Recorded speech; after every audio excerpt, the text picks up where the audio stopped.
She was forced to marry a raving lunatic as punishment for existing. But what her family didn't know was that the madman drooling under the tree was actually Nigeria's most influential pastor, worth 50 billion naira. Chioma's stepmother thought she was throwing away garbage. She had no idea she was handing over the nation's most precious treasure.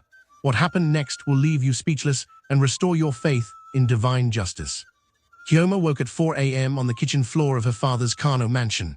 At 22, she was the most beautiful girl in the neighborhood and the most hated, her crime being born. Her stepmother Hajia Khadija ruled with Islamic prayers on her lips and poison in her heart. That cursed girl killed her mother during birth. She brings nothing but misfortune. Alhaji Ibrahim, once a loving father, now treated his biological daughter like a disease. Her stepsisters Aisha and Zainab wore university uniforms while Chioma scrubbed their floors. The irony was sickening. Actual housemaids lived better than the real daughter of the house. Every morning, sweep the compound. Every afternoon, cook elaborate meals she couldn't eat. Every evening, iron clothes for people who wished she was dead. Allah sees everything, she whispered, clutching her mother's old Quran. She had no idea Allah was about to answer in the most shocking way possible. Friday afternoon, while the family attended mosque, Chioma prepared tuwo and fetched water from the neighborhood well. That's when she saw him. Under the ancient baobab tree sat Kano's most feared madman, hair matted with filth, clothes torn to rags, foam dripping from his mouth as he argued with invisible demons. Children screamed "My hawker" and threw stones. But when Chioma looked into his eyes, she froze. Behind the apparent insanity was a depth of pain that mirrored her own soul. She pulled out a piece of masa from her small bag. "You must be hungry, uncle." The madman's wild movements stopped. He stared at her with sudden, terrifying clarity, then slowly reached for the food, his lips moving in what seemed like prayer. Chioma smiled and walked away. She didn't know the lunatic watched her with the focused attention of someone completely sane. What she had just done would change her life forever. The man everyone called mad sat, savoring the simple rice cake. For the first time in months of wandering Nigeria's streets, someone had seen him as human. Pastor Samuel Okafor wasn't insane. He was the senior pastor of Victory Divine Cathedral, a 200,000 capacity church that drew presidents and filled stadiums. His ministry controlled 50 billion naira in assets, but success had come with devastating heartbreak. Woman after woman had pursued him with scripture quotes and prophetic declarations, only to reveal their true target. His money, his platform, his power. The final betrayal came from Sister Victoria, who nearly embezzled millions before divine intervention exposed her. God, Samuel had prayed in his empty mansion, help me find someone who will love Samuel the man, not Pastor Samuel the brand. The answer came in a dream. Strip away everything that makes you valuable to the world. When you find love in that state, you'll have found treasure. So Samuel abandoned his white robes and private jets. He dressed as a madman and wandered Nigeria, testing hearts. After months of stones and insults, one girl had fed him with genuine kindness. His search was over, but his greatest test was about to begin. Chioma was picking stones from rice when the compound gate creaked open. Samuel walked in, looking more disheveled than ever. "Who let this madman in?" the gateman shouted. Khadija rushed out furious. "How dare you enter our home?" Samuel raised his hands peacefully. "I want to speak with the head of this house." Ibrahim stormed outside. "What does a lunatic want here?" Samuel looked directly at him. "I want to marry one of your daughters." Dead silence, then Khadija exploded in laughter. "You marry my daughters? You can't even afford soap." But suddenly her laughter stopped. A wicked smile spread across her face. "Wait," she said slowly. "Let him marry someone." He said daughter, not which daughter. Chioma's blood froze. "Yes," Khadija shrieked with malicious joy. "Let him marry our housemaid Chioma. She's a daughter of this house too. Let the madman marry the worthless girl." Ibrahim clapped in cruel delight. "Perfect. We've been wondering how to get rid of her anyway." "Papa, please." Chioma fell to her knees. "Shut up. A man is asking for your hand and you're complaining." Samuel watched Chioma's world shatter, his eyes filled with sorrow and something else she couldn't identify. The wedding was set for 3 days, but Samuel was hiding a secret that would destroy them all. 2 nights before the wedding, Chioma sat in the backyard, tears flowing endlessly. Her life was over. Suddenly, footsteps. Samuel emerged from the shadows, but something was different. His eyes seemed focused. "You shouldn't be here," she whispered. "I know," he replied, his voice strangely calm. "Why are you destroying my life?" "I only gave you food because you looked hungry." Samuel was quiet. Then he reached into his dirty shirt and pulled out something that made Kioma gasp, a gold chain with a cross pendant that gleamed impossibly bright. "This belonged to my mother," he said softly.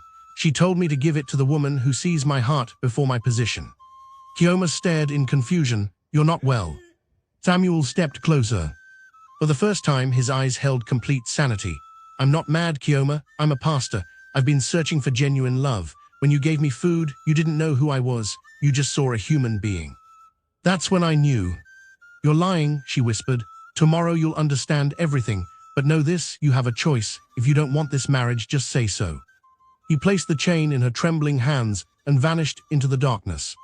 Kioma stared at the cross, wondering if she was losing her mind or if the impossible was happening. The mosque was packed with spectators and news crews who came to witness the madman's wedding. Kioma sat in borrowed clothes while Samuel stood at the front, looking as disheveled as ever. The imam began reluctantly.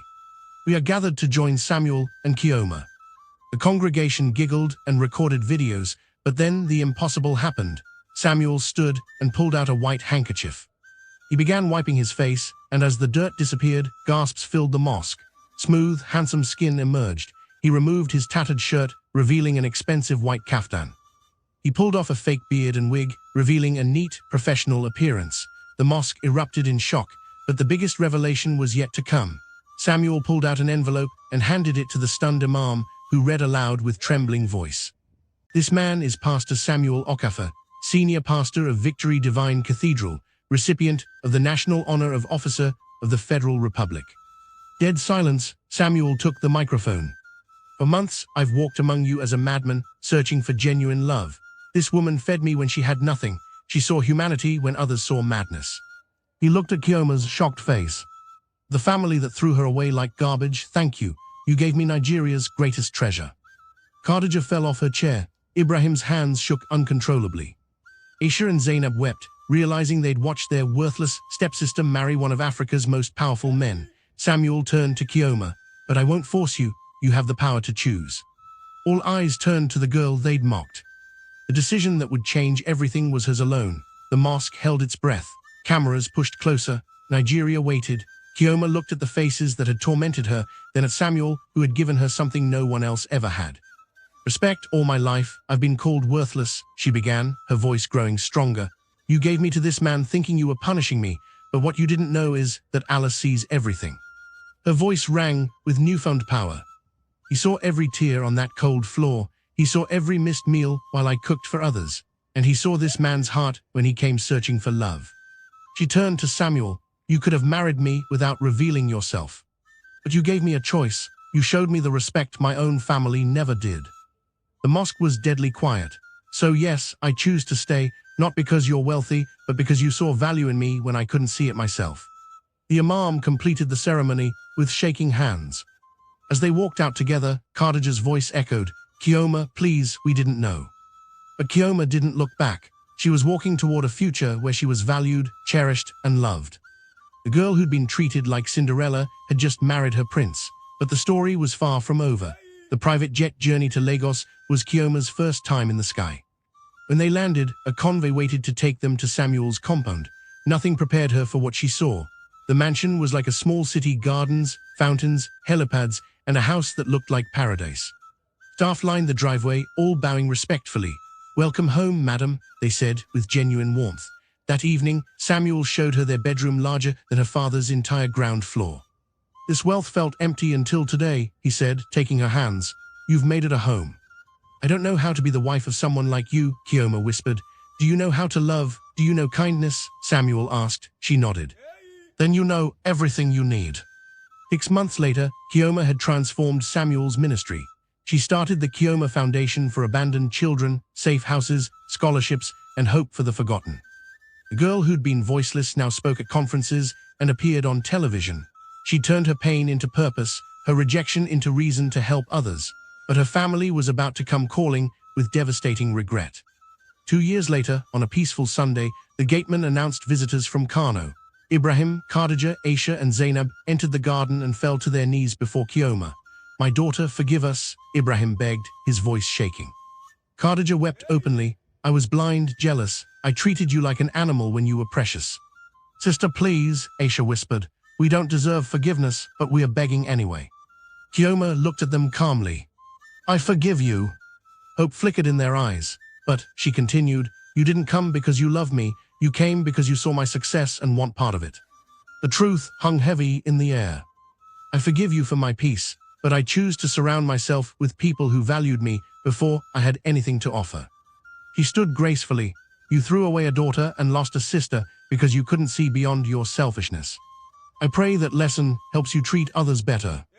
She walked away, leaving them kneeling with the weight of their choices. Samuel followed, his heart full of admiration for the woman his wife had become. The girl they discarded had become the queen of an empire, and they'd lost her forever.